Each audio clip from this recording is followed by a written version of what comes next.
Bueno, voy a asumir que todo esto.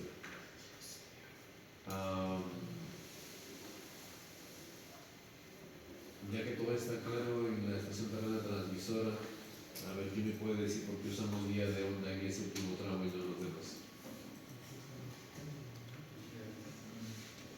Por las frecuencias, ¿Cómo así? si usaríamos cable de cobre, pues tendríamos más atenuación. Y la guía de onda nos ayuda a no perder o no tener esa atenuación. Sí, está bien, gracias. ¿Su apellido es? Nina. Bien, para nosotros está bien, supongo que lo sabía. Entonces, a ver qué recursos disponibles para avanzamos. Entonces, en la estación terrena transmisora, pues lo que estamos teniendo a la salida de la antena, les hablaba bien de banda KU, estamos subiendo alrededor de 14 GHz. Entonces, eso es lo que transmitimos hacia el satélite. La ganancia final que necesitamos para tener lo que les había comentado de la ganancia unitaria, conseguimos la ganancia que va a compensar la atenuación del trayecto largo entre la ganancia que nos da la antena, que es una ganancia conseguida por medios físicos, y la ganancia que nos lo da el HPA, que es conseguida a través de una transformación, una conversión de energía. Convertimos la energía eléctrica que tomamos de la alimentación y esa la convertimos, la usamos para ampliar la potencia de la señal que está ingresando. Entonces, entre las dos ganancias de la antena y del HPA conseguimos lo necesario para que la señal pueda llegar al satélite.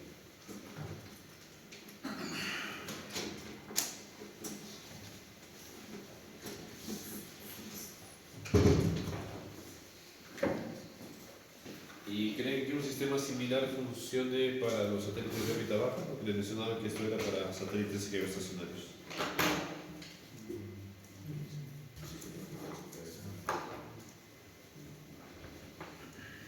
¿Qué diferencias podría haber para un sistema de satélites LEOs? Starlink, por ejemplo. Quizá la directividad de la antena de la estación de la transmisora en este caso. ¿Cómo así?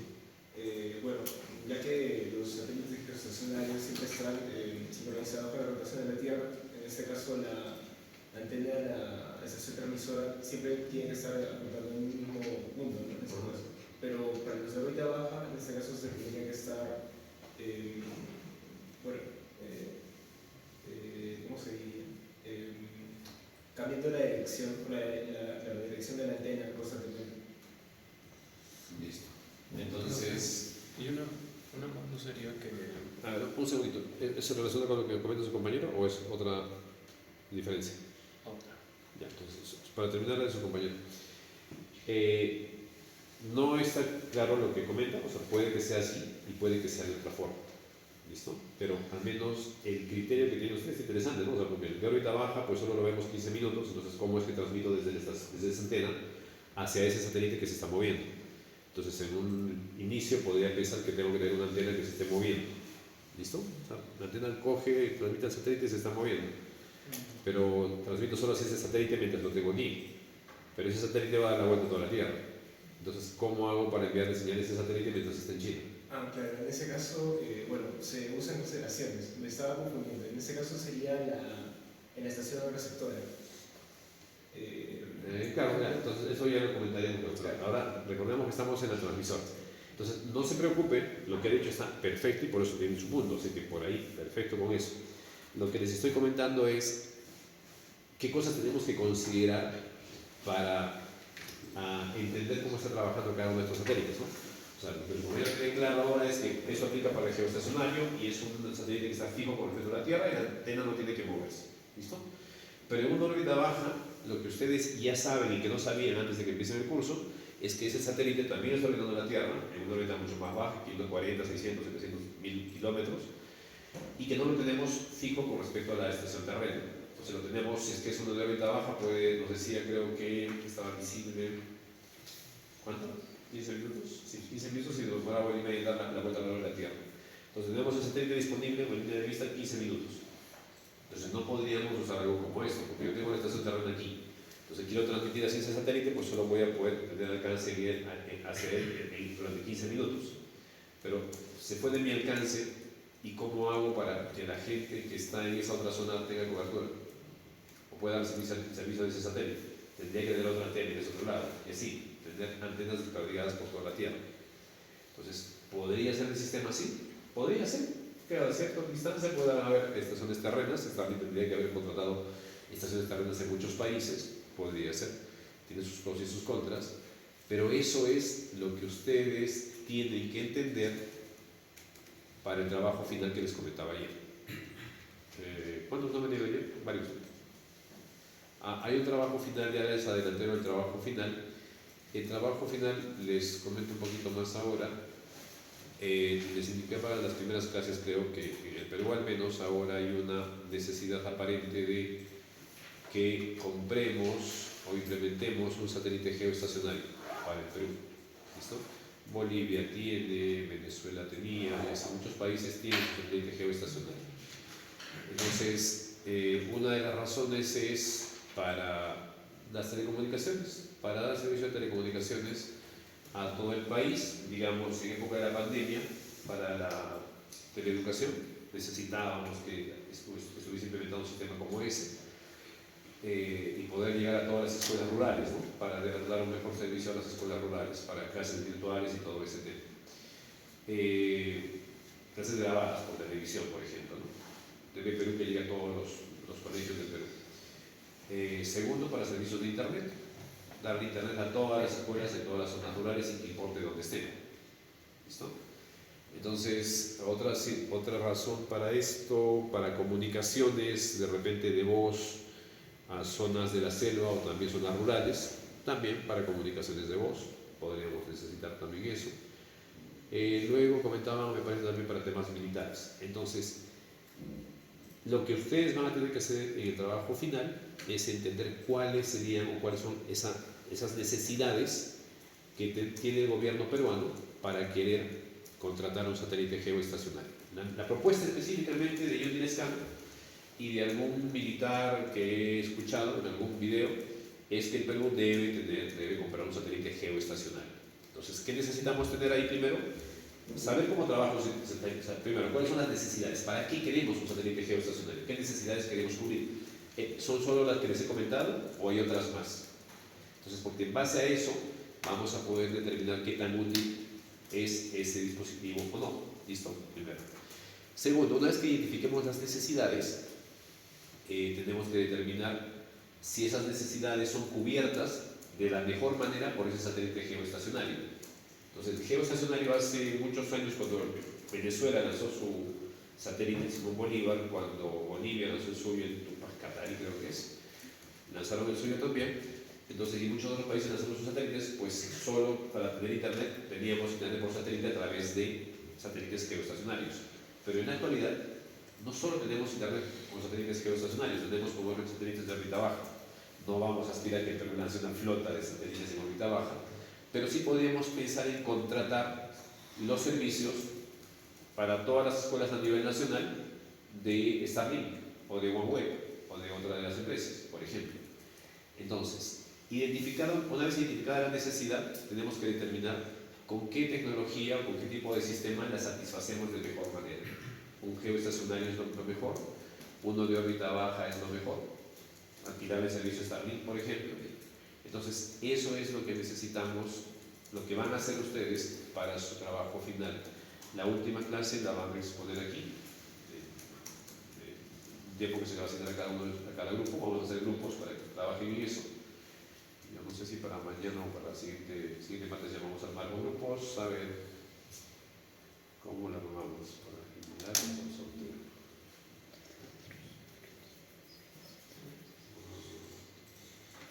Creo que por sorteo. Sí, para que trabajen como que estuvieran en una empresa y se cruzaron con alguien que no conocían nunca. Ya, entonces voy a armar grupos y se los comento.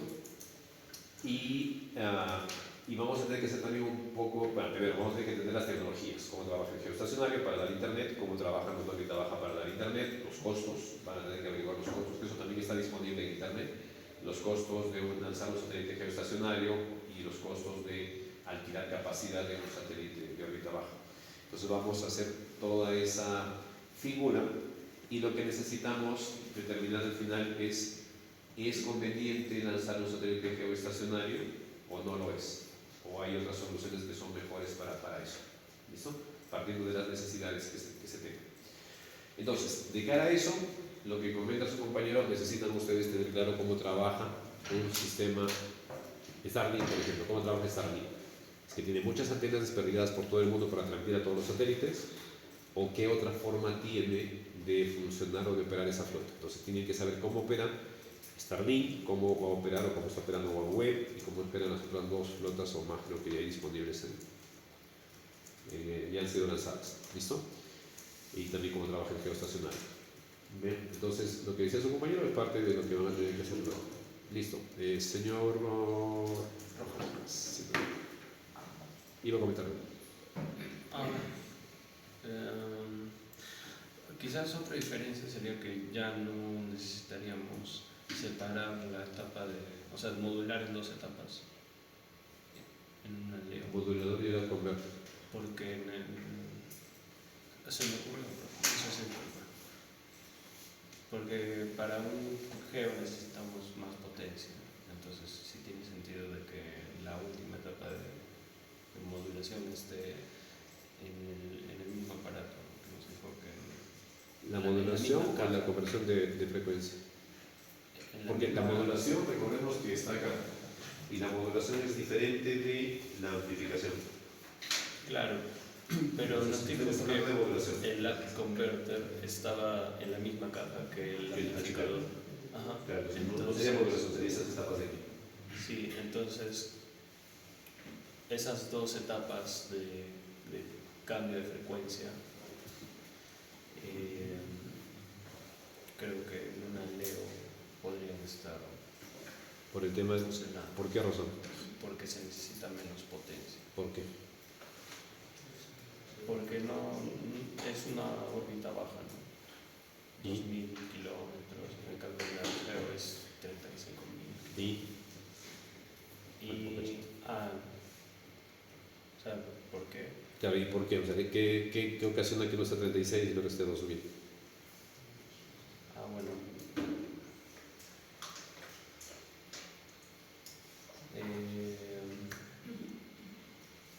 O sea, la atenuación es más alta. Exacto, atenuación. Entonces, de lo que estamos hablando es una mayor atenuación. Entonces, en 36.000 kilómetros tenemos una mayor atenuación de la que tenemos a 540 o 1000 kilómetros. Entonces, esa mayor atenuación, pues listo, es válido lo que comenta su compañero, pues de repente no necesitamos tener separado esto, o de repente ni siquiera necesitamos tener esto tan grande, no voy a resumen. No necesitaríamos tanta potencia aquí ni tanta potencia acá. ¿Listo? Si hablamos de un diagrama similar, necesitaríamos menos potencia, que la suma de la potencia del HPA, de la ganancia del HPA y de la ganancia de la antena sea menor. ¿Por qué? Porque necesitamos compensar una menor atenuación. ¿Listo? Entonces, no es que trabaje así necesariamente, pero podemos empezar a especular en base a lo que ya sabemos de las órbitas geoestacionarias y de los satélites de órbita baja. Entonces ya sabemos que los de órbita baja tienen una menor atenuación porque están más cerca de la Tierra. ¿Listo? Entonces, podemos armar eso, pero los satélites, los satélites de Starlink trabajan de una manera un poco diferente, ¿no? Partiendo de que no usan específicamente antenas parabólicas fijas como las que tenemos en este caso, ¿no?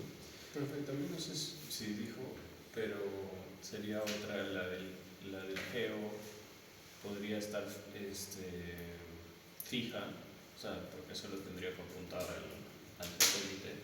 En cambio, la leo sí necesita moverse, ¿no? O sea, para estar apuntando.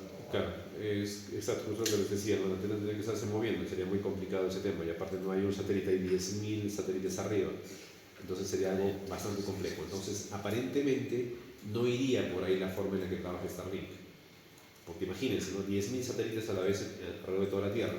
Entonces, sobre nosotros, pues yo no sé cuántos haya, tal vez haya 10. Imaginemos que haya 10 simultáneamente en cada punto de la Tierra. Entonces uno que está apareciendo por allá, otro por allá, otro por allá, entonces están varios encima nuestro. Entonces, ¿cómo desde Tierra se le envía la señal a esos satélites para que reenvíen la señal hacia el cliente que esté en otro lado? Entonces, tendríamos que tener en este punto 10 antenas apuntando una a cada satélite, y antenas que se muevan más o menos rápido, y cuando la antena desaparezca aquí va a aparecer otro satélite por allá, esa antena tendría que reposicionarse automáticamente al otro lado. Entonces sería un sistema bastante complejo, se me ocurre. Entonces me parece, podríamos pensar a partir de eso que estamos comentando, que la solución o la forma en la que trabaja Starlink tendría que ser otra.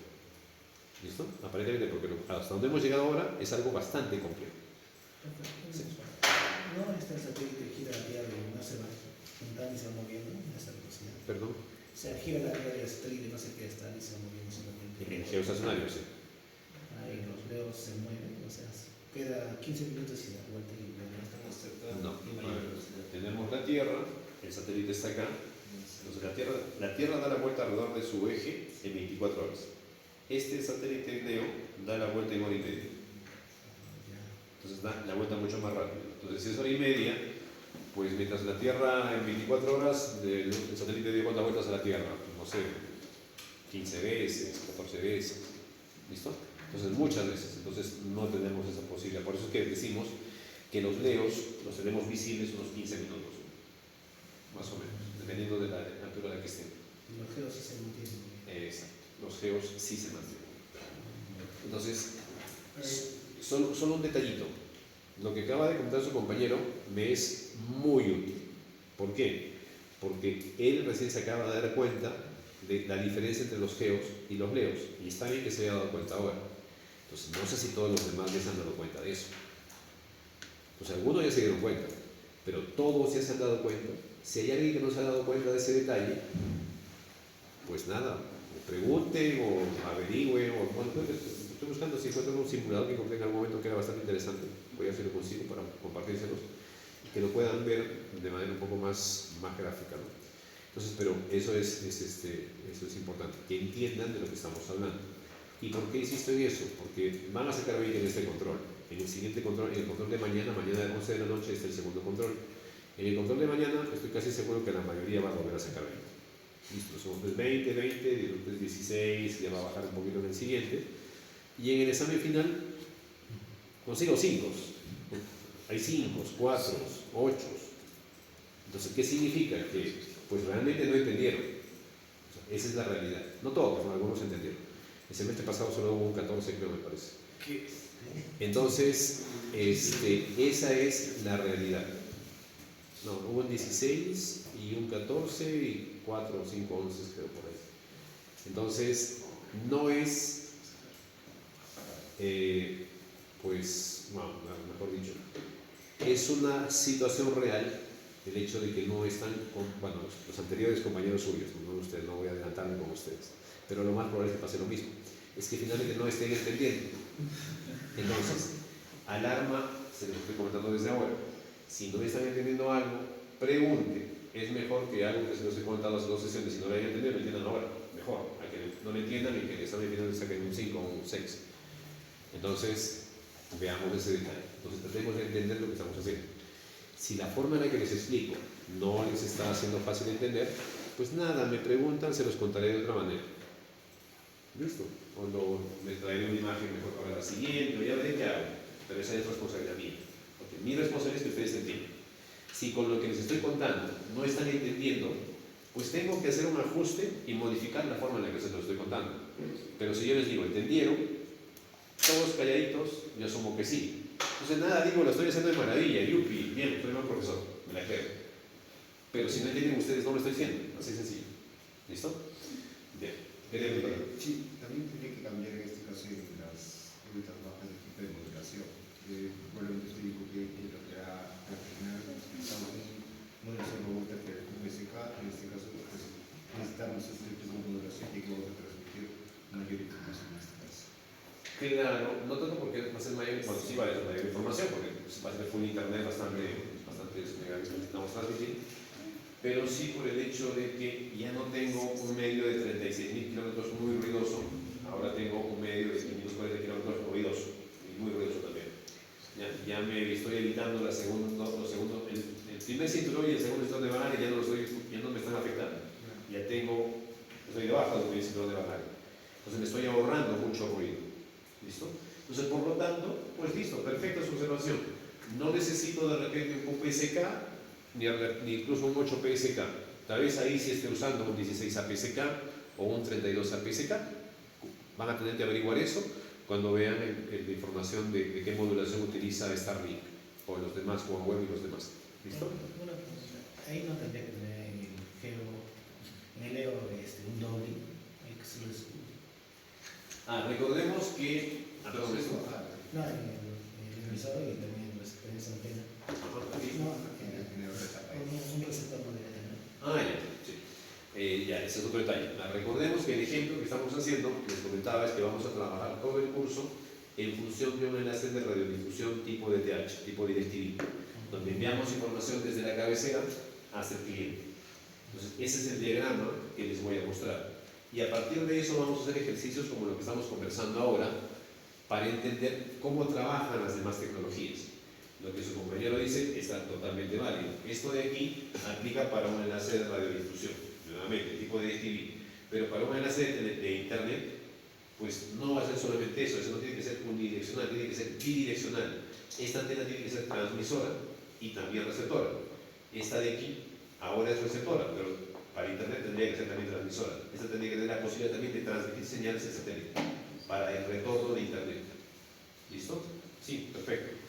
Pero en este diagrama no. Recordemos en los diagramas que les puse que había un enlace unidireccional, luego había un bidireccional, porque era para Internet, les comentaba en esta sesión. Sí. Entonces, eso que usted dice aplicaría para acá. Pero en resumen, ¿qué tendríamos que colocar sobre esto? Pues algo igual, solo que al revés. ¿Listo? Y con la salvedad de que en el enlace, bueno, en Internet le llamamos downlink a lo que, bueno, el downstream sería lo que va de Internet hacia el cliente y el upstream lo que va del cliente hacia Internet. Entonces, no downlink, sino downstream. El downstream lo que va de Internet hacia el cliente es muchísima más información de la que va del cliente hacia Internet. Les comentaba en la primera sesión. Yo del cliente estoy en mi celular o mi computadora, estoy en YouTube, hago clic sobre el video, solo hago un clic, o sea, con un clic que no es nada de información, es una chiquita, poquitos bits o kilobits por segundo, envío eso y ¿qué recibo a cambio? Puedo recibir un video en 4K, es muchísima información, una película de 2 horas en formato 4K, eso es muchísima información. Entonces de aquí voy a recibir muchísima información cuando de aquí solo he enviado un pequeño clic. ¿Listo? Entonces, ¿qué significa eso? Que tengo que tener un ancho de banda. O sea, como envío mucha información de aquí, necesito disponer de un ancho de banda grande, en ese sentido, para el downstream. Muchísimo ancho de banda. Pero de aquí para allá necesito menor ancho de banda. Aquí hablamos de anchos de banda de 36 MHz o varios transponders de 36 MHz, por ejemplo. Pero de aquí para allá podemos estar hablando de anchos de banda de 2 MHz, 1 MHz. Entonces, esta antena es mucho más pequeña, el HPA es menos potente porque necesita amplificar menos ancho de banda también. Entonces, esto es una solución más sencilla. Lo que les comentaba, esta cabecera cuesta millones de dólares, esta cuesta 120 soles, 200 soles, incluyendo todo lo que tenemos que poner del cliente. ¿Listo? Entonces, esto es mucho más barato que la otra. ¿Por qué? Por esas características que les estoy comentando. ¿Ven? Entonces, eso es lo que necesito que hagan ustedes. Yo les comento cómo es el enlace base, pero a partir de esto, con lo que van a hacer para el trabajo final, van a entender cómo trabajar con Internet y también podemos entender, creo que hay un trabajo, vamos a hacer un trabajo sobre cómo funciona el GPS. También podemos proyectarnos o pensar cómo puede trabajar un enlace con un sistema de GPS. O también podríamos entender cómo trabaja el Perusat. El Perusat nos tiene que enviar qué cosa, nos tiene que enviar fotos. No hay un enlace de uplink y downlink. El Perusat no tiene, digamos, esta parte. Solo tenemos el satélite. Bueno, sí habría. Claro, sí habría, pero serían enlaces independientes. Por aquí yo le envío comandos al Perusat de qué fotos tomar, en qué momento, qué zonas, eso le indico. Entonces el Perusat coge esa información, la tiene guardada, no es que la reenvía a esa tierra, ¿no? Esa información la coge, ejecuta los comandos de acá a los 3 horas, 5 horas que llegó a ese lugar, y cuando vuelve a estar sobre la estación terrena, puede ser de acá a 6 horas, envía las fotos.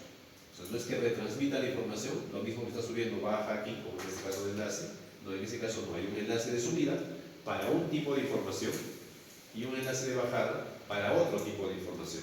Son enlaces independientes. ¿Listo? Por ejemplo, entonces eso también podemos entender a partir de lo que les estoy comentando aquí. Entonces, si ustedes entienden esto, pues van a poder proyectar ese entendimiento a cualquier otro sistema satelital, solo que bajo las condiciones de ese sistema. ¿Listo? ¿Entendieron? Me la sigo creyendo. Listo. Entonces ahora vamos al satélite. Decía en una de las definiciones que les colocaba en la primera diapositiva, que el satélite es un repetidor, un satélite de telecomunicaciones, uno de telecomunicaciones, es un repetidor ubicado fuera de la atmósfera de la Tierra, es un repetidor. Entonces, eso lo vamos a entender ahora. Lo que estamos haciendo aquí, les decía en su momento, si vamos a, creo que ya he jugado Perú, en Rusia, ¿no? 1-1, creo. ¿No sí? ¿Qué tal hemos jugado? ¿Nada de sí? Se ha sido suerte. Los rusos son malos y son malos también. Entonces, a ver, ahí tenemos el ejemplo tipo. Yo ni me acordé de a las 11, ¿qué decir? 12. Felizmente que no me acordé. Entonces, ese partido lo vamos a entender acá. Rusia está súper lejos. ¿Bien?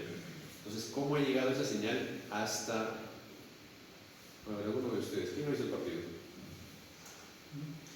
¿Alguien no ha visto el partido? ¿Alguien no ha visto el partido de Perú con Rusia? ¿Nadie? ¿No? ¿Qué? Se lo vi por internet. Allá me malogró el ejemplo. Si lo ha visto por internet, ¿cómo ha llegado esa información? ¿A través de qué? ¿De Manchester? De fútbol libre. ¿Ah? Fútbol libre. Esa no me la conozco. Es como directo, pero esa era una señal. Fútbol Libre transmite la señal de DirecTV. Sí. Ya, listo. Directo. Ya, es DirecTV pirata. Sí. Ya. Entonces, hablemos de DirecTV. ¿Ya? Su compañero, veamos que yo no sé nada, no he escuchado nada de Perú TV, no sé qué rollo, he escuchado DirecTV. De ahí ha salido pirata, que haya llegado formal. Entonces, DirecTV, voy a especular algunas cosas. Han puesto cámaras, DirecTV han puesto cámaras en Rusia, y desde el mismo estadio han hecho un enlace hacia un satélite, y ese satélite ha enviado las señales a los estudios de DirecTV. Y los estudios de DirecTV están en Estados Unidos. La estación central de DirecTV está en Estados Unidos, pero tiene otras por otro lado. Y no, digamos, compran un tipo de licencias para poder adquirir eso y decir, pues transmitirlo sin necesidad de que pongan sus dispositivos allá en Rusia.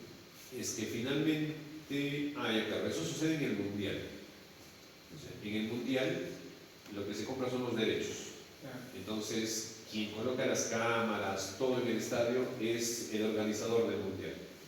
Y ellos son los que venden el contenido.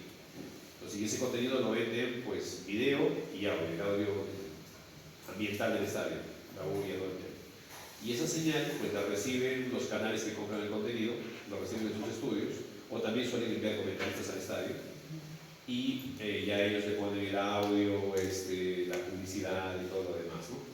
Pero en este caso no, porque es un partido amistoso que recién se ha programado desde hace 2 meses. Entonces, no sé si DirecTV tenga los derechos permanentemente de la selección para los... No, no creo. Entonces, imaginemos un caso. Pues DirecTV ha colocado las cámaras, hay que sí lo hace para que su partido DirecTV coloca las cámaras, y no necesariamente ellos, ¿no? Contratan a una empresa que les coloca las cámaras. Entonces, esa empresa transmite las señales del satélite, pero pensando un poco desde Rusia, no creo que haya un solo enlace hacia un satélite que baje en Estados Unidos. Entonces tendría que haber un doble salto. Sube a un satélite, baja en una estación intermedia, digamos en Europa, aunque han jugado en Moscú, ¿no? Puede que sí, porque Moscú está de este lado, pero imaginemos que no. sube a un satélite, baja, digamos, en una estación que tenga DirecTV, me voy a inventar, ¿ya? Que tenga una estación en España. ¿Por qué? Porque es la circunferencia de la Tierra. O sea, imaginemos que Perú está acá y Rusia, donde han jugado, está en este otro lado. Entonces, un solo satélite no va a poder cubrir las dos estaciones terrenas por la circunferencia de la Tierra. Entonces, ¿qué hacemos? Un doble salto. Subo a un satélite aquí, bajo acá, de este punto vuelvo a subir a otro satélite y bajo en Estados Unidos. Entonces, ya hice uso de dos enlaces para llegar a los estudios de DirecTV en Estados Unidos. En los estudios de DirecTV en Estados Unidos, le ponen los comentarios, la marcación, todo el tema, y de allí la envían a su satélite, para la persona nuestra, que es el Galaxy 5, y baja en toda Sudamérica, y cogemos y vemos la señal en Perú. En nuestra casa tengo DirecTV, digamos, como tengo mi antenita, recibo la señal y la veo. Entonces, 3 saltos de satélite para que yo pueda haber visto esa señal. Pero salió del estadio de Rusia y llegó a mi casa, en un solo sentido. Yo no respondo nada, yo no puedo enviar ningún mensaje ni nada. Es un enlace unidireccional. ¿Listo? Entonces, lo que hemos hecho es subir la señal al satélite y la misma señal ha llegado acá, ha vuelto a subir, ha vuelto a bajar, ha vuelto a subir y ha vuelto a bajar. Pero finalmente, el video y el audio que entró en el estadio, eso está llegando hasta mi casa y la estoy viendo en el decodificador, me entrega esa señal, el decodificador me entrega el video y el audio. Pero el satélite, ahora entendamos la diferencia entre la portadora, que es una señal, pero llamémosle portadora, y la señal propiamente dicha, el contenido de video y de audio. El satélite en ningún momento tiene contacto directo con la señal, vale decir, con el video ni con el audio. El satélite lo que hace es retransmite la portadora con todo y su contenido. Dentro de la portadora está la señal, el video y el audio. Pero aquí no hacemos una demodulación. En el satélite no hay demodulador. El satélite simplemente es un repetidor. Imagínense como que si fuese quiero enviar luz de un lado a otro. Lo que les decía, en la luna han puesto, cuando fue el primer hombre a la luna, dejaron un espejo. Entonces yo envío un rayo láser a la luna, sé dónde es el espejo, le doy al espejo y rebota la luz hacia mí mismo y recibo la señal. Sí. Pero el satélite no debe de amplificar y cambiar la frecuencia para que evite interferencia. Eso vamos a ver ahorita. Perfecto. Lo que usted comenta es sí.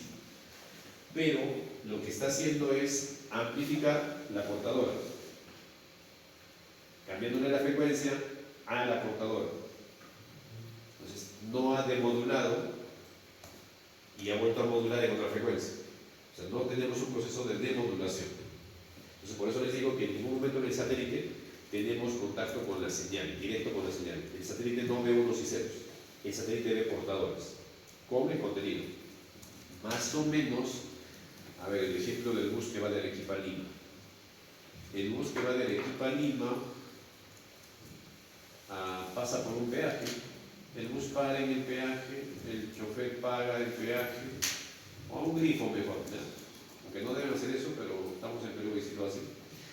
El bus para en el grifo con todo y pasajeros, pero el grifo no le interesan los pasajeros para nada. ¿Listo? El grifo simplemente conecta la manguera al autobús, recarga el tanque y los pasajeros para el grifo son irrelevantes, indiferentes, no le interesa. Lo que le interesa al grifo es recargarle combustible al bus. Entonces, algo así. Aquí solamente tenemos contacto, vamos a reponer la potencia, vamos a repotenciar la portadora para que luego pueda viajar a Santiago. Como lo que dice su compañero, la hemos amplificado y le hemos cambiado la frecuencia. Entonces, póngale un punto a su compañero y lo puso.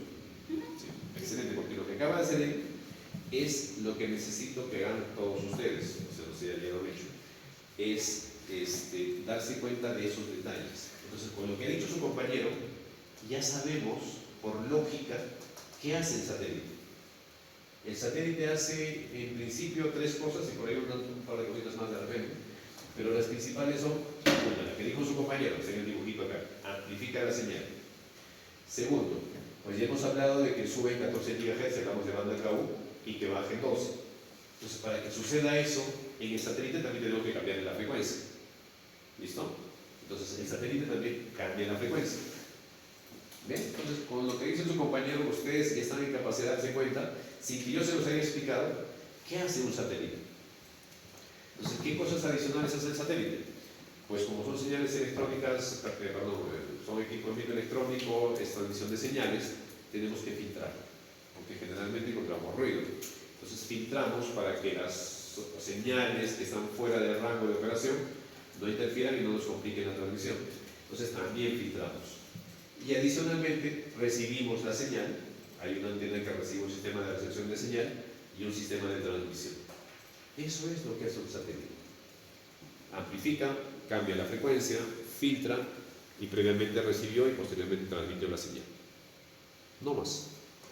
Eso hace un satélite. Gracias. ¿Cuál es su apellido? Señor Vázquez. Bien. Bien jugado, como dice.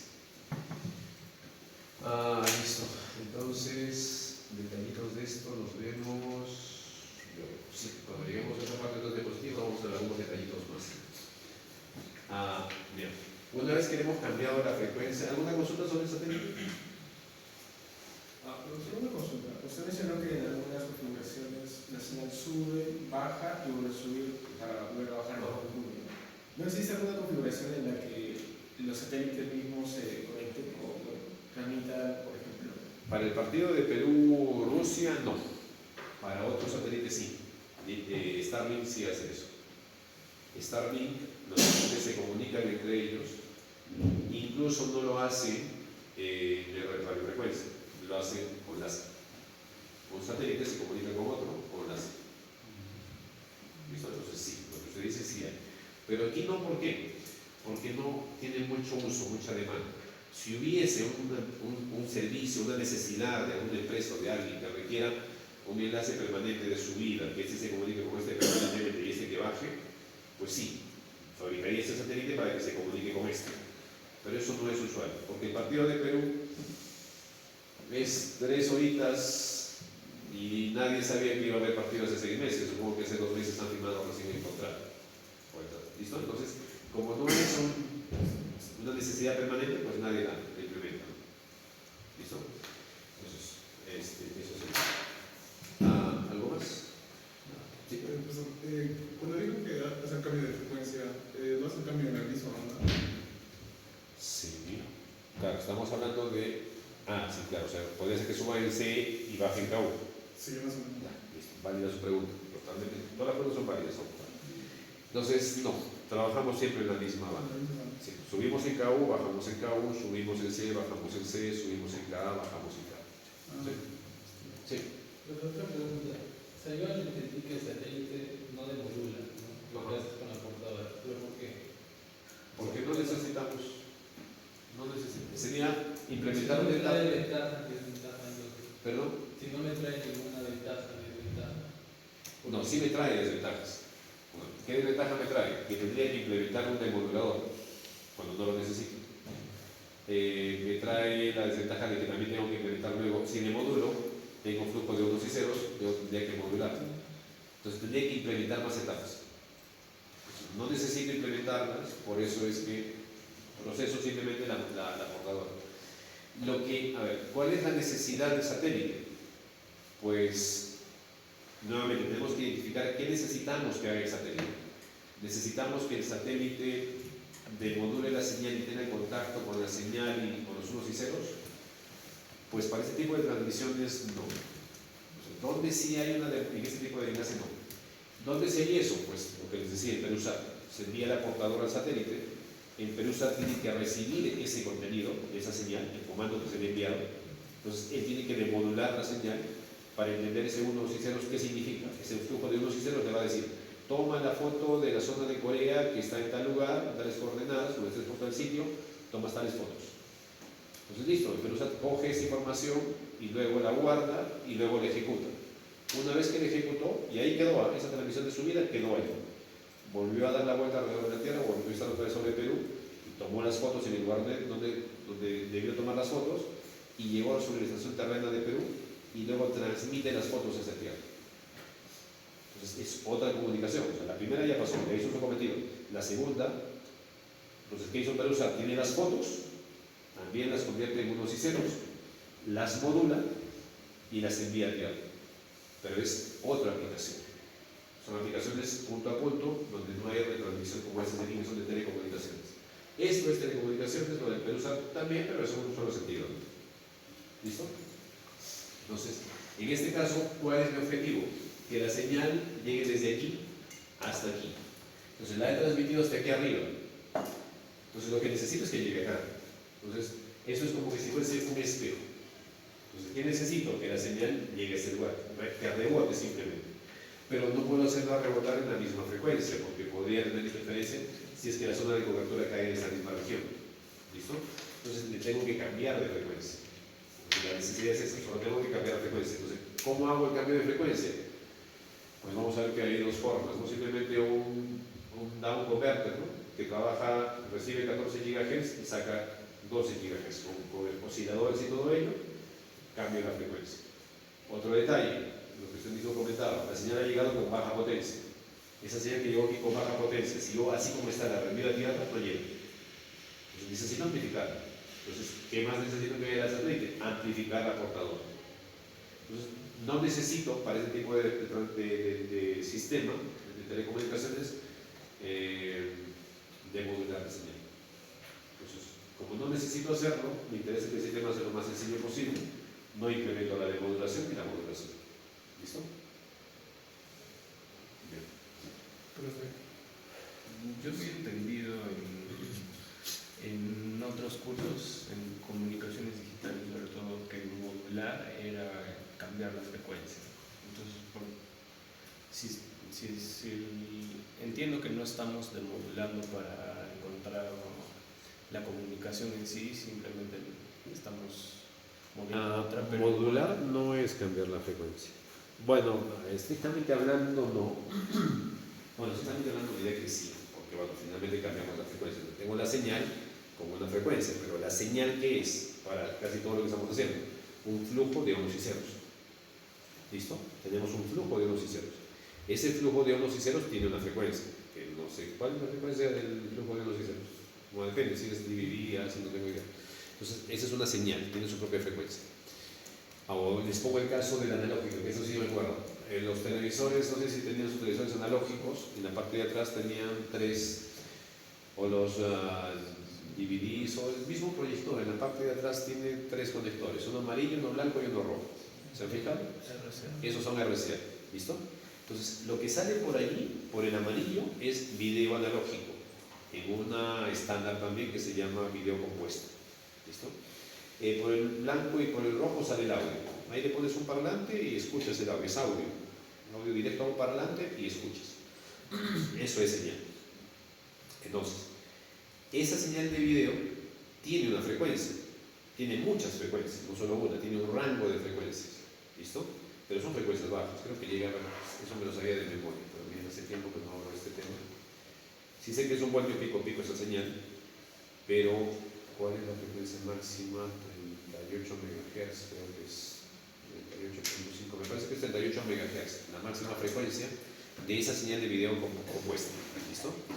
Entonces, cuando la pongo sobre una portadora, que es otra señal, pues no estoy cambiándole la frecuencia a la señal, la estoy colocando sobre otra portadora. Yo he generado con un oscilador, con un generador he generado una portadora, que es una onda senoidal, sobre la cual estoy colocando la portadora, la señal. Por eso es que ya la onda senoidal, que es bonita y parejita, cuando sale del modulador ya no tiene esa forma bonita y parejita, tiene picos por todo lado, porque ese es el efecto de la modulación.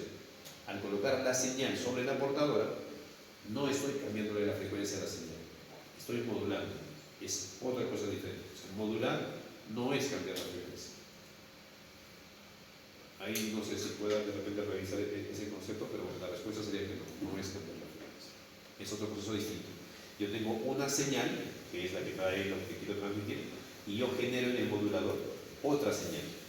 Genero otra señal y a esta otra señal le llamo portadora. A esta portadora, sobre esta portadora, coloco la señal. Es el proceso de colocar esta señal sobre la portadora, a eso le llamamos modulación. ¿Y cuál sería la diferencia con cambiar la frecuencia? Que, no sé, a ver, este flujo de unos y ceros, si hablamos de un flujo de unos y ceros, el 1 y el 0 todos tienen un periodo, una duración de tiempo, y se repiten cada cierto tiempo. No sé, hay Pues, a ver, ya, ahí está, claro, tenemos 10 megabits por segundo. Entonces, en un segundo hay 10 megabits. ¿Listo? Entonces, bueno, a ver si recordamos el tema. Tengo una onda senoidal, esta tiene una determinada frecuencia, pero si imaginemos que en ese mismo espacio yo tengo una subida y una bajada, entonces es una señal de más frecuencia. Ese es el efecto de cambiar la frecuencia. Pero ¿cómo se hace eso? ¿Cómo se cambia la frecuencia? En los sumadores. A ver, en el satélite. Pero justo eso es lo que me refiero, es poner una señal, una portadora, sumarla. O sea, es para mover la frecuencia hay que modular. Lo que sucede es esto. Más o menos veamos este detalle, porque le decía, a ver, acá tengo el lápiz. Más o menos lo que va a pasar en términos sencillos es esto. Yo tengo, esta es la portadora. Y lo que yo tengo de señal, si hablamos de una señal analógica, tengo una señal de video, por ejemplo, que es más o menos así. Tiene el video aquí, una línea, aquí una señal de sincronismo, otra línea aquí, otra señal de sincronismo, y así se repite. Les hablaba en el video analógico que teníamos 525 líneas de acuerdo. Entonces cada línea más o menos es así. Una línea con una señal de sincronismo y así. Entonces esta señal, que tiene un voltio de pico a pico aquí, un voltio pico a pico, esta señal la tengo que colocar sobre esta portadora. Entonces una vez que hago ese proceso, esto ya no se va a ver así. ¿Qué voy a ver aquí? Voy a ver algo así más o menos.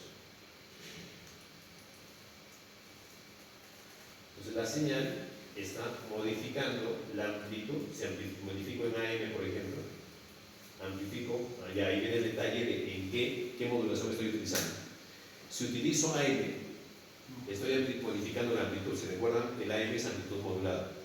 Entonces, con el valor de la señal, estoy modificando la amplitud de la portadora.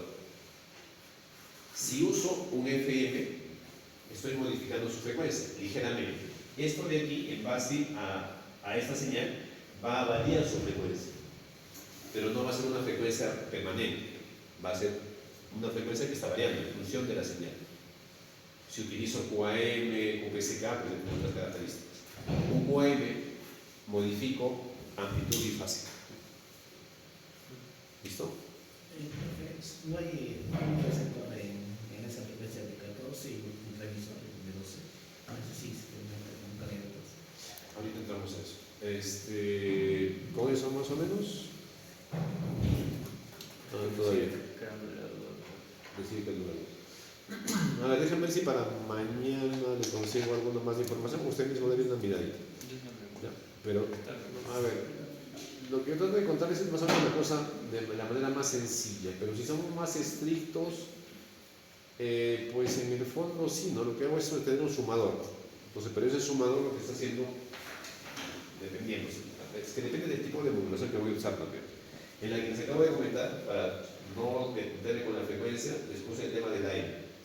Entonces, el AM lo que hace es modificar la amplitud, no tiene nada que ver con la frecuencia. Entonces, la frecuencia de la portadora no ha variado para nada. Esto se habla de modulación analógica. Entonces, recordemos, tenemos modulación analógica y modulación digital. Entonces, en modulación analógica tenemos el AM, el FM. Entonces, en el AM estoy modificando la amplitud de la portadora en función de cómo es la señal. Eso. Entonces, en este caso, no estoy modificando para nada la frecuencia de la portadora, ni de la señal tampoco. En este ejemplo. Si uso FM, pues sí, en función de la señal estoy modificando la frecuencia de la portadora. Denme una miradita por ahí. Sí, es que recuerdo que mi profe me dijo al final, como todos, amplitud, fase, o sea, de alguna manera están relacionados, al final podrías decir que todas las modulaciones son de amplitud. ¿De frecuencia? ¿O de amplitud? Bueno, de cualquiera podría decir. No, porque, a ver, incluso, denle una mirada a la última diapositiva, la que dice televisión digital. Ahí hay algunas constelaciones y con eso vamos a entender un poco mejor de repente. Denle una mirada a ver si te ayuda en algo Pero si yo utilizo QAM, en QAM no modifico para nada la frecuencia cuando hago el proceso de modulación. Porque ¿qué hago con el QAM? Con cada 1 o 0, bueno, grupos de unos o ceros, modifico la amplitud de la señal o la fase de la portadora. La amplitud o la fase de la portadora. No modifico para nada la frecuencia. La portadora mantiene su frecuencia, no la toco para nada. La fase sí, o sea, mantiene su frecuencia, pero cojo pedazos diferentes, ¿no? Digamos, no la cojo así, cojo en este sentido, modifico la fase, no la frecuencia. Entonces, la respuesta a lo que no sé si le haya dicho exactamente eso, que modificar la frecuencia, pero no, la respuesta sería que no. Modular no es cambiar la frecuencia. Por eso, incluso en este ejemplo, tenemos dos etapas diferentes. Una etapa que es la modulación y otra etapa que es el cambio de frecuencia. Y lo hacemos aquí en otra etapa, ¿no? En la converter. En la converter está cambiándole la frecuencia a la portadora que me generó el modulador. Pero esa portadora ha sido generada por el modulador. O sea, aquí ingresa la señal y el modulador internamente está generando la portadora. ¿Quién genera la portadora? El modulador. Y sobre esa portadora que ha generado el modulador, coloca la señal. Y en la salida tengo pues la señal, la portadora modulada. ¿Bien? Creo que alguien más estaba levantando la mano por acá. ¿Usted? Usted quería decir algo. Sí, en el ordenador tiene un transmisor que recibe esa frecuencia 14 y un transmisor que dispara 12 y Si volvemos al ejemplo que usted decía, si hablamos de un ejemplo de internet, un satélite no es eso, un transmisor y un receptor. para fines prácticos, aquí no vemos ningún bloque que se llame propiamente dicho transmisor. ¿Ya? Entonces, ¿qué es lo que funge como transmisor aquí? El HPA vendría a ser el transmisor. Entonces, el transmisor aquí sería el HPA. Entonces, si hablamos de un enlace que vaya igual al otro lado, aquí vamos a tener también un HPA. El HPA de aquí es un HPA, les mencionaba, de tubos todavía, por la potencia que necesito para amplificar esas frecuencias tan grandes. El de aquí, como son frecuencias más estrechas, son 1 o 2 MHz, utilizo amplificadores de estado sólido, son más pequeños y más baratos. Uno de estos es un equipo así, uno de 750 vatios, pero uno de 1000, 2000 vatios es un rack, un gabinete grande, está bien con aire acondicionado, porque calienta. Entonces, eso no podríamos colocar aquí, eso cuesta miles de dólares. Entonces, lo que colocamos aquí es un pequeño módulo de ese tamaño más o menos, o más pequeño, que es un HPA también, solo que de estado sólido, pero no tiene tanta amplificación como el del otro lado. ¿Sí? Listo. Entonces, pasamos del satélite. Digo, no se preocupe que un rato que vamos a las diapositivas de aquí vamos a ver algo más de detalle, pero lo que necesito es que tengamos todo el concepto de cómo trabaja todo este bloque para que luego profundicemos ya no mucho acá, aquí sí un poquito más y aquí tal vez un poquito más también. ¿Listo? Entonces, pero la señal se recibió, se filtró, se cambió la frecuencia, se amplificó y se transmitió otra vez esta antena hacia la Tierra. Otra vez sale una señal de alta potencia hacia Tierra con la potencia necesaria para compensar toda la atenuación que tiene en la ruta de bajada. En la estación terrena receptora, ¿qué es lo que tengo? Una antena, otra vez la señal que está llegando es una antena de poca potencia, necesito amplificarla. Entonces la primera etapa de amplificación que tengo es una antena parabólica. Amplifico la señal en esta antena parabólica y en el foco de la parábola, también eso lo vamos a ver luego gráficamente, en este punto de aquí, esto es una antena parabólica, se llama parabólica porque tiene la forma de una parábola y tiene en el foco de esa parábola instalado un dispositivo que se llama LLB. Lo que vemos aquí en esta parte es el LLB. Vamos a verlo luego más así, las partes que tiene y qué es lo que hace un LLB. Pero un LLB en resumen es un bloque de bajo ruido, low noise bloque de bajo ruido, que tiene, en resumen, también por lógica podemos entender qué cosa tiene, ¿no?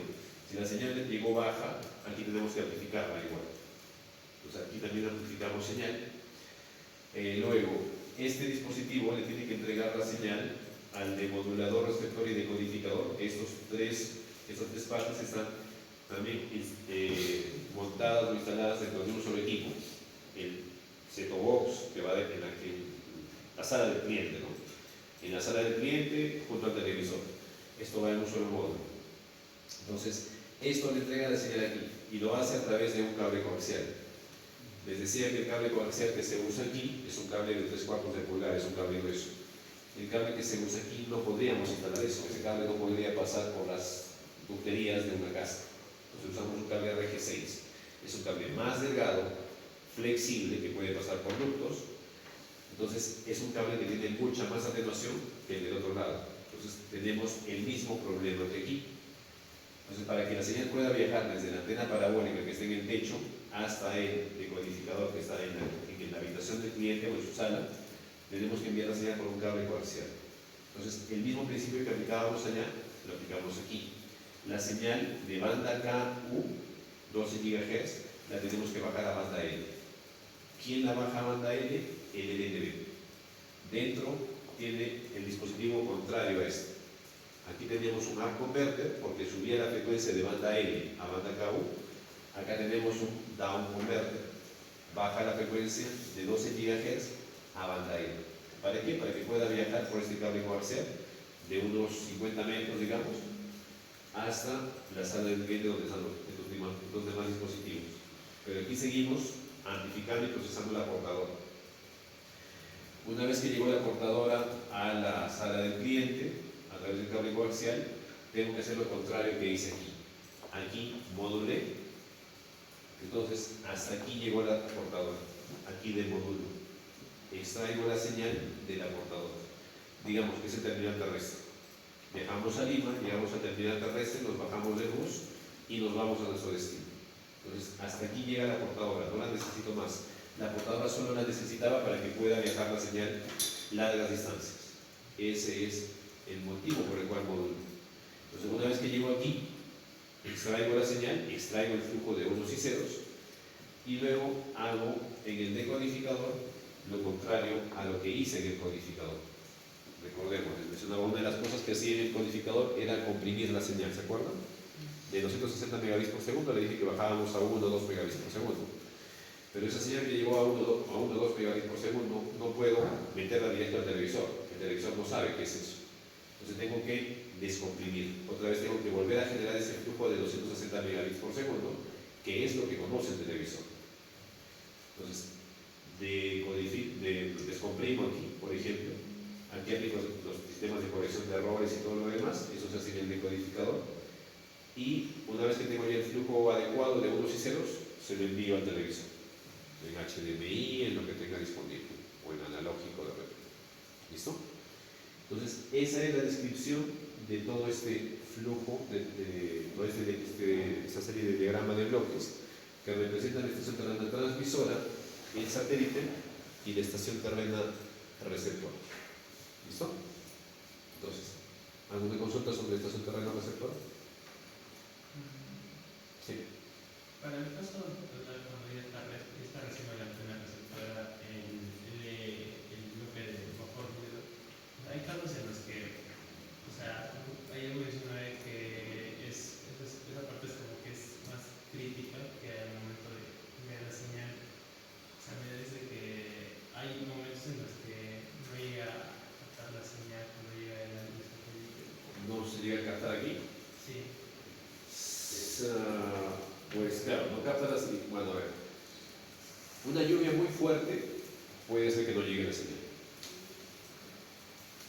Por ejemplo, en Cusco, cuando llueve de manera torrencial, se corta la señal 15 minutos, 20 minutos. Entonces, ¿por qué? Porque la banda KU tiene una longitud de onda de 2.5 centímetros. Entonces, esa onda que está viajando por el espacio choca con las gotas de lluvia y rebota. Entonces, ya no llega mucha señal a la antena. Entonces, por más que la antena concentre señal y amplifique, esa señal no va a ser suficiente para excitar los amplificadores del LTV. Recordemos, cualquier dispositivo, tenemos que tener cuidado de si vamos a ingresar señal a un dispositivo, tenemos que tener cuidado que esa señal esté dentro de los rangos que tolera el equipo. Ni mucho, porque podemos saturar el equipo y hasta podemos dañar la circularidad interna porque estamos ingresándole demasiada potencia, ni menos de lo que permite el equipo. ¿Por qué? Porque si recibe menos, no va a poder tampoco procesar la señal o lo que estemos ingresando. Ese valor mínimo se llama la sensibilidad. La sensibilidad de un equipo es la menor potencia que debe recibir para que pueda trabajar bien. Entonces, un amplificador, no es que yo le ingrese cualquier señal y el amplificador me va a amplificar 30 dB. Si es un amplificador de 30 dB, pues yo le meto 5, me amplifica 30, tengo 35. Le meto 20 más 30, pues me da 50. No necesariamente es así. Hace eso dentro de su rango de operación. El amplificador tiene una potencia mínima y una potencia máxima para trabajar. Si le meto más de eso, si es mucho más, puedo dañar el amplificador, pero voy a hacer incluso que trabaje fuera de su zona no lineal y una serie de cosas por ahí. Si trabajo menos de su potencia mínima, de su valor de sensibilidad de potencia, pues el amplificador no va a poder trabajar bien tampoco. Debe entregar a la señal una señal amplificada, pero de mala calidad, por ejemplo. ¿Listo? Entonces, esa es una de las razones, lluvia. Otra razón, por ejemplo, que el L debe estar aquí, y hablábamos el otro día de la polarización.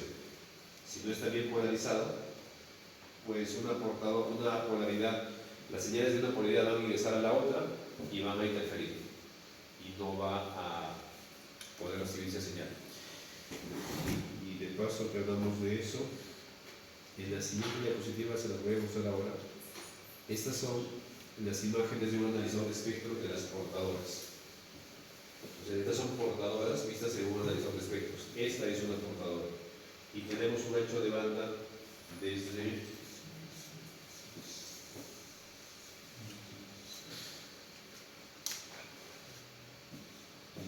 este punto hasta este punto tenemos 36 MHz. Cada cuadrícula aquí, bueno, a ver, lo que nos dice aquí es que estamos en un valor central de 1.67 GHz, eso es aquí 1.67, y el span es todo lo que nos está mostrando, el ancho de banda que nos muestra el analizador.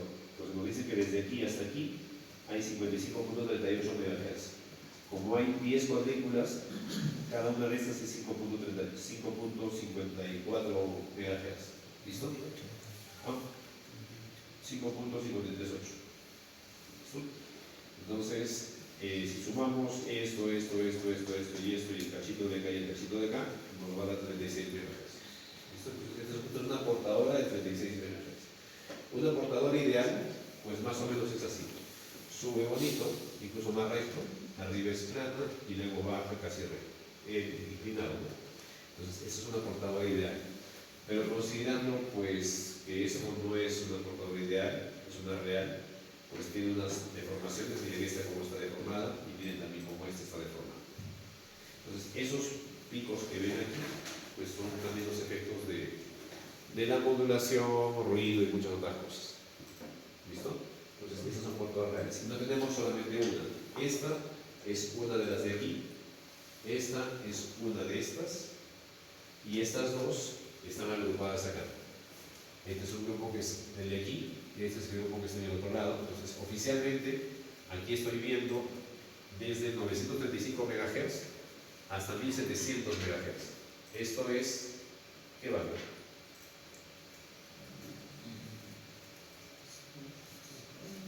¿900, 1700 MHz? ¿Qué banda es? Yo les he mencionado varias veces 4 bandas. ¿Cuál de las 4? ¿Qué banda es la que estamos viendo acá? Si estamos viendo que nos está mostrando el analizador desde aquí, este valor de aquí, esta frecuencia de aquí es 935.6 MHz. Y aquí tenemos 1700 MHz o 1.7 GHz. Entonces, ¿qué banda estamos viendo aquí? A ver, la banda KU, ¿de qué frecuencias hablábamos? 14 y 12. ¿Es esto? No. ¿La C? ¿Es esto? Tampoco. La K menos, está más arriba. ¿Cuál es la cuarta que les está doblando?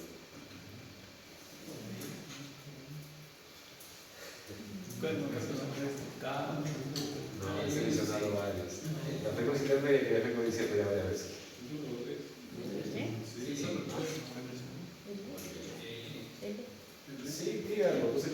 banda L.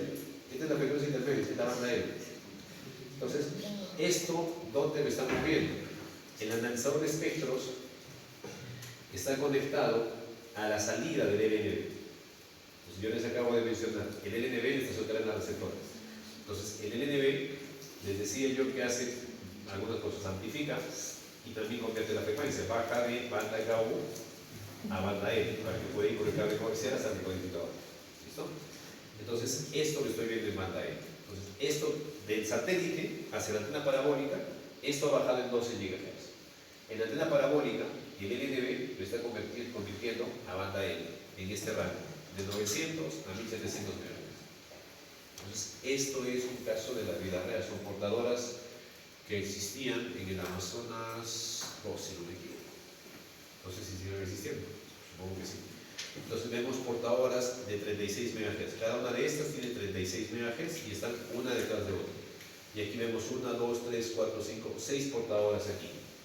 Y arriba vemos 1, 2, 3, 4, 5, 6, 7 portadoras también de 36 MHz. Y aquí en medio estamos viendo aparentemente 1, 2, 3, 4, 5 portadoras más, solo que más chiquitas. ¿Sí? ¿Les parece? Entonces, ¿qué sucede? Que esto de aquí no debería existir. Debería ser, no sé, imaginemos como la línea marina, más o menos así. Entonces, ¿pero por qué están esas portadoras allí? Porque estas portadoras son de la otra polaridad. Cuando el LNB no está bien polarizado, es lo que les había comentado, las portadoras de una polaridad están ingresando a la otra polarización. Digamos, si esto fuese la polarización horizontal, significa que estas son de la vertical. Entonces, no está bien polarizado el LNB en polarización lineal, en circular me interesa, en polaridad lineal, esto es polaridad lineal. Entonces, estas están ingresando, que son de la polaridad vertical, están ingresando en la horizontal. Entonces, aquí las puedo ver, porque aquí no tengo portadoras de esta polarización. Eso está vacío, debería estar así. Pero, si es que en la otra polarización, en la vertical, también hay portadora acá, está acá dentro, está dentro de esta. Entonces, yo solo veo la portadora de la polaridad horizontal, pero la de la vertical está ahí dentro, como ruido. Entonces, está afectando la calidad de estas portadoras. Yo no lo veo, yo puedo decir, mira, mi portadora tiene buena calidad, tiene una buena potencia, una buena forma, está todo perfecto. Pero por dentro hay ruido, no puedo verlo, porque estoy enmascarado por la potencia de la portadora de la polarización que estoy observando. ¿Listo? Entonces, a eso le llamamos interferencia. Una polaridad está interfiriendo sobre la otra. ¿Por qué? Por una mala polarización del LNB. Esto debería ser lo mínimo posible, más bajo. ¿Listo? Acá lo puedo ver, como les digo, porque no tengo portadoras de esta polarización en este rango, en este hecho de banda. Entonces, pero si aquí en medio podría ser que haya ruido de la otra polarización. ¿Sí? ¿Entendemos eso? Sí. Entonces, en el bloque de ruido se usa lo del free space path-loss para saber cuándo se ha debilitado la señal. Ah, me falló. Free space path-loss. ¿Qué es eso? Para saber cuándo se ha debilitado la señal a partir de la frecuencia y la distancia. Ah, pérdida de propagación. Sí. Ah, ya. La pérdida de espacio libre. Ya. Se me olvidó de esto también. No es que se use, no es que el LNB lo tenga como un parámetro que debe usarlo, pero para hacer los cálculos sí, usamos la pérdida de espacio libre. ¿Por qué? Por lo que les mencioné. En la huella, si se acuerdan, ahí había un valor que yo les decía que es el PIB, que es la potencia que sale del satélite. Entonces, si queremos hacer cálculo, y por ejemplo, cuando estábamos trabajando en Monterrey en la cabecera, nos dimos la molestia de hacer cálculo. Es decir, todos estos cálculos que les estoy comentando, los hicimos, que vamos a ver luego cuando hagamos cálculo del radioenlace de satélite, hicimos los cálculos. Entonces, ¿qué cogimos? Ese valor del PID que muestra en los satélites, el satélite dice con cuánta potencia está transmitiendo ese satélite hacia esta zona de la Tierra. ¿Listo? Entonces, determinas ese valor. Esa es la potencia que sale del satélite. Luego, tú determinas la distancia del satélite a la estación terrena, 38.500 kilómetros. Entonces, hay una fórmula para determinar la pérdida de espacio libre. Entonces, aplico esa fórmula, la frecuencia, aplico esa fórmula, la distancia y me da la atenuación, la pérdida del espacio libre, 196 decibelios. Entonces, a la potencia que sale de allá, 52 dB vatios, 52, le resto 196 decibelios, voy a tener una potencia de menos 140 de vatios. O sea, es pequeñísima. O sea, menos 140 dB más o menos. Es muy pequeño. Entonces, eso es lo que estoy recibiendo en la antena. Eso es lo que llega a la antena. La antena amplifica un poco esa señal y se le entrega al LNB. El LNB amplifica esa señal y luego le convierte la frecuencia. Eso recién estoy viendo aquí. Aquí estoy viendo ya señales amplificadas. Amplificadas por la antena parabólica, amplificada por el LNB. Y aquí yo estoy viendo la potencia de esta portadora. Esta portadora, su potencia es menos 48 dB. Entonces, este valor es muy pequeño. Está, bueno, lo que nos decía en la huella del satélite estaba en dB vatios. Acá estamos hablando de dB, porque son valores muy pequeños. Si esto lo paso a dB vatios, si no me equivoco, hay que restarle 60. Entonces sería menos 108 dB vatios. ¿Listo? Entonces son potencias muy bajas. Esta portadora de 36 MHz tiene eso, a ver, eso lo tengo aquí también. Viene menos 45, menos 48. Entonces estamos hablando de potencias muy pequeñas. ¿Listo? Entonces, y esto hago hincapié en el hecho de que ya ha sido amplificado por la antena y ya ha sido amplificado por el LNB. Esto está tomado al pie de la antena. La parabólica al pie, a partir de ese punto, tiene que viajar por el cable coaxial hasta el decodificador que está en la sala del cliente. Entonces ahí va a atenuarse más todavía. Entonces la sensibilidad del decodificador es mucho menos que eso todavía. No sé, imaginemos que se atenúe 10 dB o 15 dB en ese cable coaxial, pues estará llegando con menos 58, menos 60 dB al decodificador. Entonces eso es también cálculo de un enlace. Uno calcula todo eso para ver que finalmente al decodificador lleguemos con la potencia necesaria sobre la sensibilidad del decodificador. Porque si llegamos con menos, el decodificador no va a poder trabajar. ¿Listo? Si les quedó alguna duda, pregunten. No tengan problemas con eso. Sí. Pero entonces no amplifico ni filtro en la llegada. O sea, como con el satélite apenas llega, la recibo, la amplifico, la filtro. Cuando baja, eso lo hago después de modular o lo hago antes. O sea, la señal llega abajo. Entonces, ¿no la amplifico para tratarla o solo...? Me voy a saltar un poquito para contestarle.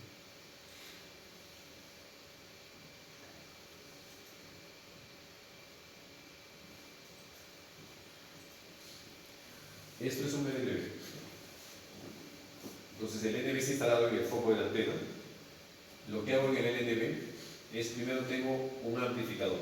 Llega la señal, la amplifico. Porque llega bajísima, la amplifico. Lo primero que hago es amplificarla en el LNB. Y con un amplificador especial. Es un amplificador de bajo ruido, pero hablamos un poco más de este. Luego la filtro. Aquí está la parte de filtrado. Luego aquí hago la conversión de frecuencia. Un oscilador local genera una portadora para sumarla con la que está bajando. Y en este mezclador hace la conversión de señal. Aquí entran 12 GHz, acá sale la banda L, 1.5 GHz, digamos. Eso que sale en frecuencia intermedia ya, banda L, la vuelvo a amplificar, pero acá la amplifico ya en banda L. Este amplificador no es igual que este. Este es en banda KU, este es en banda L. Entonces, eso tengo aquí. Una vez que sale de este punto, sale del LNB, esto tiene una salida para cable coaxial. En ese punto es que he tomado esas capturas de las portadoras que acabo de mostrar. Y ha sido amplificada por la antena, y ha sido amplificada por esto, y ha sido filtrada, y ya se le ha convertido la frecuencia, y ha sido amplificada en frecuencia intermedia, otra amplificación más, y ahí es donde la estoy metiendo en el analizador de espectros. ¿Listo? Sí. Pero, por ejemplo, Starlink no usa eso. Starlink tú le das una antena de forma digital. ¿Es porque es diferencia de IP con otro? A ver, les dije, no sé si vieron la primera clase, pero el señor Elon Musk es un genio. Es un genio en todos los sentidos. Y no es un genio en una tecnología, es un genio en muchísimas cosas. Él ha sido el que ha ha hecho un cambio radical en los automóviles, con los automóviles eléctricos, ha hecho cambios radicales en el tema de, bueno, igual él fue uno de los fundadores de OpenAI, luego se retiró. El tema del Hyperloop, también el transporte para ciudades grandes, no sé en qué vaya el Hyperloop, también implantación de chips en el cerebro de personas para, no sé, supongo que es dentro de la teoría ¿cómo le llaman? De la conspiración, para controlar y dominarnos y todo. Y ha hecho cambios radicales en lanzamiento de cohetes, se va a llevar a la Luna, a Marte, todo lo que estoy pensando él. Y en ese tipo de cosas, pues lo que les tengo que agradecer es que me ha complicado la vida con el curso. O sea, yo les estoy mostrando los principios básicos de cómo trabaja un sistema de telecomunicaciones por satélite. Entonces, lo que yo les estoy mencionando son lo que van a aprender en el curso, van a ser los principios fundamentales. Pero ¿qué ha hecho SpaceX? Lo que ha hecho SpaceX es las características que les he mencionado de la antena parabólica, que son su gran ganancia y su directividad, las conseguimos con una antena panel internamente con electrónica. Entonces, y esa antena panel no se mueve, pero el haz, o sea, una antena parabólica es un plato que tiene un haz fijo, permanente, hacia el satélite geoestacionario, por ejemplo. Esa antena panel te genera lóbulos que van cambiando. Es un array de antenas que va cambiando esa directividad, la orientación del haz, lo va cambiando sin que se mueva la antena. Electrónicamente hace ese cambio internamente. Por eso la antena no se mueve. Entonces, lo que les estoy comentando es el previo a eso. Entonces, o sea, esta es una tecnología que está, o sea, hay desapareciendo, ¿verdad? No, porque para satélites geoestacionarios se va a seguir utilizando, los geoestacionarios se van a seguir utilizando. Entonces necesitamos, y hay otro detalle, por más que esa antena panel tenga esa maravilla que les comento, no tiene la ganancia de la antena parabólica de 9 metros. O sea, no tiene esa ganancia. Esa antena grandota de 9 metros me da la ganancia necesaria para llegar hasta 36.000 kilómetros de distancia. La antena panel de DirecTV pues de Starlink llega a 540 kilómetros, no llega a 36, no tiene tanta ganancia, por ejemplo. Entonces, pero sí, la directividad, pues han hecho una maravilla con la directividad, puedes modificarla, orientarla sin mover el plato, sin mover la antena. ¿Listo? Entonces, sí, son temas disruptivos, o sea, han hecho maravillas. Entonces, no solamente ellos, OneWeb también por su lado, inicialmente querían trabajar con una antena pequeñita que se movía, pero luego también empezaron a trabajar con array de antenas. Y listo, internamente dentro de un plato fijo, manejan array de antenas y con eso hacen lo que les digo de orientar electrónicamente en la dirección del lóbulo de la antena. ¿Listo? Lo principal. Bien, creo que ya, todavía. Nos faltan 3 minutos. Entonces regresamos a...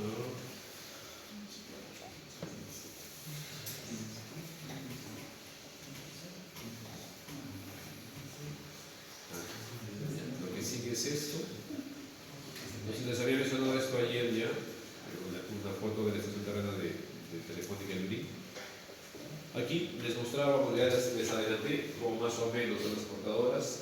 Usualmente ancho de banda de 36 MHz, transmitimos 30 megabits por segundo usualmente por cada portadora, eso es su capacidad utilizando DVB S2. Si consideramos que lo que realmente mencionaba ayer, que un canal de video en SD ocupa 2 megabits por segundo, por lo tanto por aquí podríamos transmitir 15 canales en HD, o 15 canales en definición estándar, o 5 canales en alta definición. Y del 4K pues entra solo un cachete. ¿Listo? Esto lo revisan. Bien, y aquí otra forma de diagramar lo que les he mostrado en la anterior diapositiva. Pues de aquí ya les he contado casi todo, por eso voy a pasar a la diapositiva porque es todo lo que les he contado en el gráfico anterior. El HPA proporciona la potencia, todo lo que les he comentado está escrito aquí. Y aquí más bien hay algo diferente. Tenemos la antena parabólica. ¿Qué características, con esto cerramos, qué características tiene una antena parabólica de una estación terrena transmisora? Es una antena de gran tamaño, 9 metros por lo general, que tiene esta configuración. Tiene un plato grande de 9 metros de diámetro y aquí tiene una antena corneta. A la guía de onda ingresa hasta aquí y aquí tenemos una antena corneta y esta antena corneta es el transductor, es el elemento que nos cambia el medio por el que está siendo transmitida la señal de una guía de onda hacia el espacio libre. Entonces, ¿cuál va a ser la secuencia? La señal sale de la antena corneta y es transmitida hacia esta superficie de aquí, que tiene unas características también especiales que permiten que la señal refleje. Choca sobre esta parte y la señal va a reflejar o rebotar hacia el plato principal. Entonces choca aquí, refleja en este plato y recién a partir de ese punto la señal sale hacia el satélite. Entonces esa sería más o menos la secuencia de la onda que sale de la antena corneta que está en este punto. Y ustedes también entiendo que ya han visto antenas corneta, creo que se las han simulado en alguno de sus cursos. Es una de esas, una antena corneta común y corriente que está instalada aquí y de ahí sale la señal, refleja en esta etapa que se llama el subreflector. Este es el reflector primario de una antena parabólica, este es un subreflector y de aquí sale la señal hacia el satélite. Y a ver, aquí hay algo más. Sí, pues tenemos más o menos esto, ¿no? La antena parabólica de una estación terrena pequeña sale hacia el satélite y también es recibida o puede ser recibida en esta misma antena para un tema de control, de monitoreo. Para eso sí, a ver, no sé si eso sí se los comento mañana o mañana somos laboratorio. Vamos a ver, mañana creo que somos laboratorio. Entonces listo, ahí nos quedamos, pero también hay esa forma para control. Ya se los comento porque nos va a tomar algo más aquí. Listo, nos vemos mañana.